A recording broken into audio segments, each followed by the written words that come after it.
कि इस मुल्क की तमाम अशराफिया, तमाम जो करता धरता है ना, वो जिम्मेदार हैं इस मुल्क को तबाह करने में। और ये खानदानी और शरीफ लोग इस मुल्क को लूटने के लिए पैदा हुए हैं, या इनके खानदान ही बनते हैं लूट मार करके। मैं कब मर फिर जाके 40 साल तू लंदन च है, पाकिस्तान तू रहना नहीं, पाकिस्तान तेन बर्दाश्त नहीं। इमरान खान एक धुआंधार तकरीर कर रहे हैं और वो मोहसिन नकवी के ऊपर तकरीर कर रहे हैं कि वो क्यों सही आदमी नहीं है। बातों में ये आदमी तारिक बिन ज़ियाद है कि पाकिस्तानी कौम खुद जिम्मेदार है अपने मुल्क को डुबोने के लिए। और ये मैं आज आपको खुलकर दो चार बातें बताने लगा हूँ। किसी को अच्छा लगता है लगे, किसी को बुरा लगता है लगे। मेरे ऊपर दोबारा किसी बात पे पर्चे कटवाएं, केस करने करें, गिरफ्तार करना है करें, लेकिन फैक्ट है कि इस मुल्क की तमाम अशराफिया, तमाम जो करता धरता है ना, वो जिम्मेदार हैं इस मुल्क को तबाह करने में। उसमें जिसने इस मुल्क में हुकूमत की है, चाहे एक दिन के लिए की है, वो जिम्मेदार है इस मुल्क के इस हाल को पहुंचाने के लिए।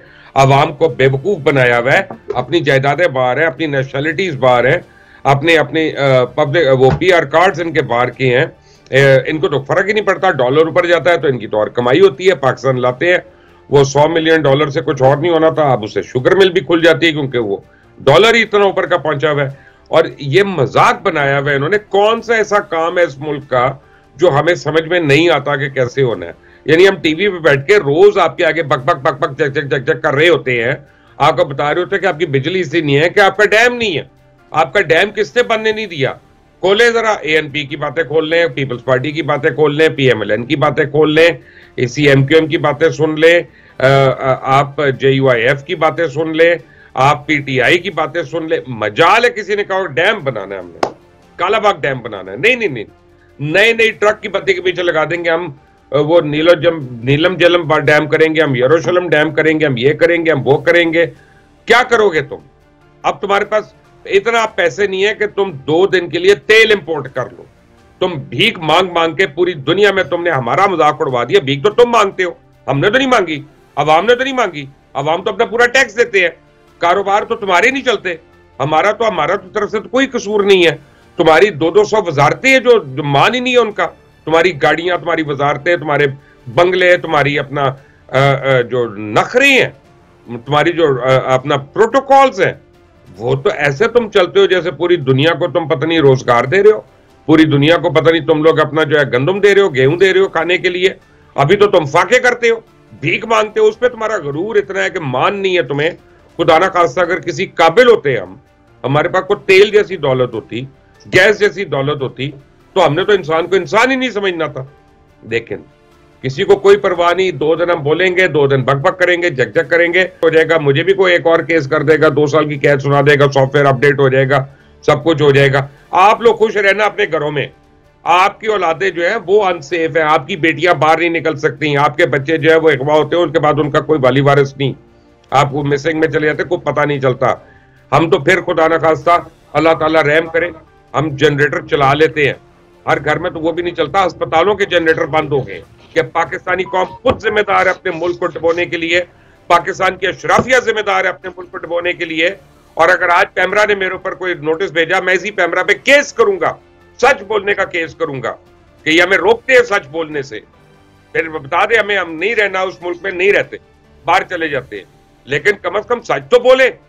आज मान ले कि हम सब जिम्मेदार हैं इस मुल्क को इस हाल में पहुंचाने के लिए। प्रॉब्लम एक और है भाई, अपना खुद बेइज्जत होते हैं जरूर हुए, ये हमें बेइज्जत कराते हैं, हमें लाइनों में खड़ा करवा देते हैं। और उसके बाद यह है कि हमारे घर में ना बत्ती है, ना गैस है, ना हमारे बच्चों के स्कूल जाने के लिए कोई आसानी है, ना हमारे बुजुर्गों के अस्पताल के लिए कोई इलाज की सहूलत है, ना हमारे पास अद्वियात है, ना कोई आदमी खरीद सकता है।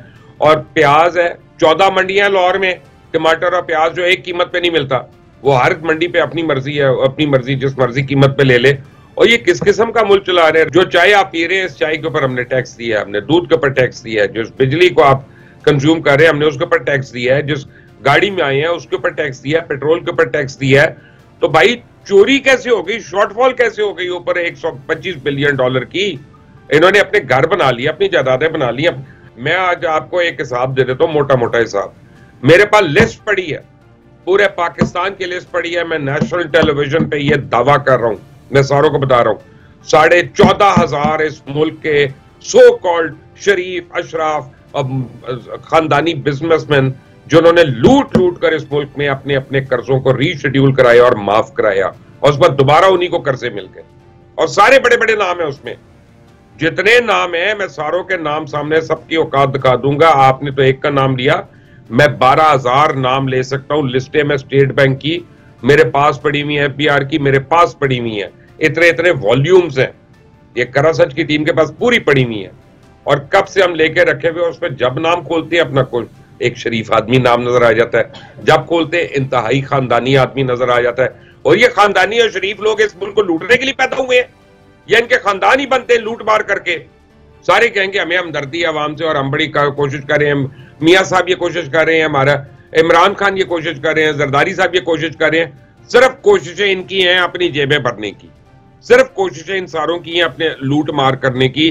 मैं आपको एक हकीकत बताने लगा हूं और मुझे क्रैक कीजिएगा अगर मैं गलत हूं, और वो सिर्फ हकीकत यह है कि बिजली को रो लो जितना रोना है, जितना कोसना है कोस लो। अच्छा, इस मुल्क में ये हुक्मरान बड़े खुश होंगे कि फोन नहीं चल रहा, सोशल मीडिया नहीं चल रहा, फेसबुक नहीं चलेगी, यूट्यूब नहीं चलेगा, इनकी बुराइयां नहीं होंगी। टीवी को तो कंट्रोल कर लेते हैं, पैमरा कंट्रोल कर लेता है हम सबको, कोई नहीं पैमरा के नहीं होगा तो PTI, और ये सारे जो हम कर लेंगे। लेकिन अगले साल इस मुल्क में खाने को नहीं है, बीज नहीं है हमारे पास, कि इस मुल्क के जितनी भी अशराफिया है वो सब जिम्मेदार है पाकिस्तान के साल के, और अवाम भी जिम्मेदार है, उतनी ही जिम्मेदार है, क्योंकि अवाम जो है अकल की अंधी है। मैं लोगों को यहाँ पे, कल मैं लंदन में था और मैं ये बता रहा था, मैं मुझसे बात कर रहे थे, आप इमरान खान के खिलाफ क्यों कर रहे हैं? मैंने कहा आप कब से लंदन में? कहते 40 साल। मैं कहा मर फिर जाके, 40 साल तू लंदन च है, पाकिस्तान तू रहना नहीं, पाकिस्तान तेन बर्दाश्त नहीं, तो इधर आके की करेगा? इधरों सानू दस रहे हैं कि ये होगा। गैस मिलती नहीं चाहिए, किसी एक घर में नहीं होनी चाहिए, पहली बात। उसकी वजह यह है कि 50 साल से व्हाइट गोल्ड है ये गैस, जिसको आप जला रहे हैं घरों में रोटियां पकाने के लिए। मैं लंदन में हूं इस वक्त, अमेरिका में जाए हर जगह बिजली के चूल्हे हैं, कंट्रोल्ड है, सब कुछ है। गैस तो आप यूज करते हैं बिजली पैदा करने के लिए, आप 2 रुपए का यूनिट पैदा कर रहे होते, जो अभी आप अपना पता नहीं 48 रुपए का यूनिट है, कितने का यूनिट है, ठीक है ना। हमने तो 50 साल अपने एनर्जी की प्लानिंग करने में नहीं लगाए, हमने तो सियासत में लगा दिए कि मुझे इस हल्के में वोट मिल जाए, मैंने सारों को गैस का मीटर लगवा दिया, मुझे इस हल्के में वोट मेरा मिल जाए, मैं मेरे नारे वजन के जी अदर, क्योंकि मैं इधर गैस ले आया था। ये वो गैस लेके नहीं गए थे, तुमने उन्हीं लोगों को उन्हीं का माल खिलाकर उन्हीं को फाके कर दिया।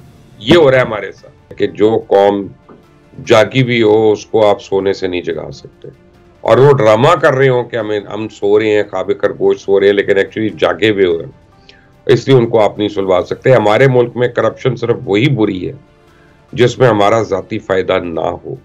जिस करप्शन में हमारा फायदा हो वो करप्शन जायज हो जाती है, वो करप्शन ठीक हो जाती है, और यही इस मुल्क का अलमिया है। और अगर हम एक एक की दुम उठाकर आपको दिखाना शुरू हो जाए तो आपको सबकी असलियत पता चल जाए। हमारा कोई शोबा उठा लें, कोई डिपार्टमेंट उठा लें, कोई आप खानदान उठा लें, बड़ा नामी ग्रामी खानदान उठा लें, ये वो, और सबके पीछे कोई ना कोई चोरी की वारदात है। वो बाल्ज़ेक ने कहा था, जिसके ऊपर गॉडफादर फिल्म बनी थी, कि behind every great fortune there is a crime. और इमरान खान एक धुआंधार तकरीर कर रहे हैं और वो मोहसिन नकवी के ऊपर तकरीर कर रहे हैं कि वो क्यों सही आदमी नहीं है। यानी इमरान खान का अंदाजा लगाएं, पूरा मुल्क अंधेरे में है, पूरे मुल्क के वसाइल जो है वो उसने डबो दिए, इसने पता नहीं कितने पाकिस्तान की तारीख में सबसे ज्यादा कर्जा ले लिया, और दिखाने को एक प्रोजेक्ट नहीं है जो इसने लगाया हो। ये वो आदमी है जो अपनी औलाद को नहीं पहचानता, ये आदमी है जो किसी अपना बेस्ट फ्रेंड के जनाजे पे नहीं जा सकता। ये आदमी हमें बताएगा कि अखलाकियात क्या होती हैं, या जो मैं कहता हूँ वो सही होगा या गलत होगा वो अलग बात है। मोहसिन नकवी, ठीक है ना, इमरान खान से बेहतर है, ये मैं गारंटी करके आपको बता रहा हूँ। मुझे कहा इमरान खान ने कि मुबशर मैं बहुत इंपॉर्टेंट काम करने जा रहा हूँ, सऊदी और ईरान की सुलह कराने लगा हूँ, तो तुम देखना ये कितना बड़ा मार्का होगा। तो मैंने कहा खान पहले ऐसा करो कि जहांगीर तरीन और शाह महमूद की सुलह तो करा दो। क्या मतलब? मैं कहा 14 साल से लड़े हुए तुम्हें पता ही नहीं है। कहता है अच्छा, अब वो ये हम इन पेसिमिस्टिक हो गए। मैं कहा नहीं खान, मैं तुम्हें एक बात बताऊं, चौधरी मुजारों की सुलह कराते, मुजारे चौधरियों की सुलह नहीं कराते, प्लीज।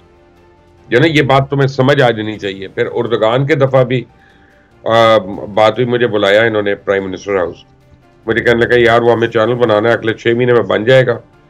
मैंने कहा अगले 12 घंटे में बन जाएगा, चैनल का तो कोई मसला नहीं है, कंटेंट कहाँ से आना है? उनका वो टर्की देगा, मलेशिया और टर्की, हमने सब चैनल बनाना है। तो मैंने कहा मैं सुबह तक बना देता हूँ 12 घंटे में। कहते वो कैसे? मैंने कहा पीटीवी के 10 चैनल चल रहे हैं यार, किसी एक का नाम बदल दो, उसका कर दो साउथ एशिया चैनल, उसका नाम, और अल्लाह खैर सल्ला, हमने खुद परमिशन देनी है, सब कुछ खुद करना है, कोई कैमरा नहीं, कोई ये नहीं है, और ये तो हो सकता है। तो मैंने कहा और क्या, नए सिरे से मशीन लगानी है कोई? अब मैंने बेकार पड़े उनमें से किसी को यूज कर लो। लेकिन हुआ नहीं, क्योंकि हिम्मत नहीं थी काम करके इम्प्लीमेंट करने की, बातें करने की, बातें बहुत है। बातों में ये आदमी तारिक बिन ज़ियाद है और अमल में ये आदमी बिल्कुल मुनाफिकों का अबू मुनाफिकीन है बेसिकली।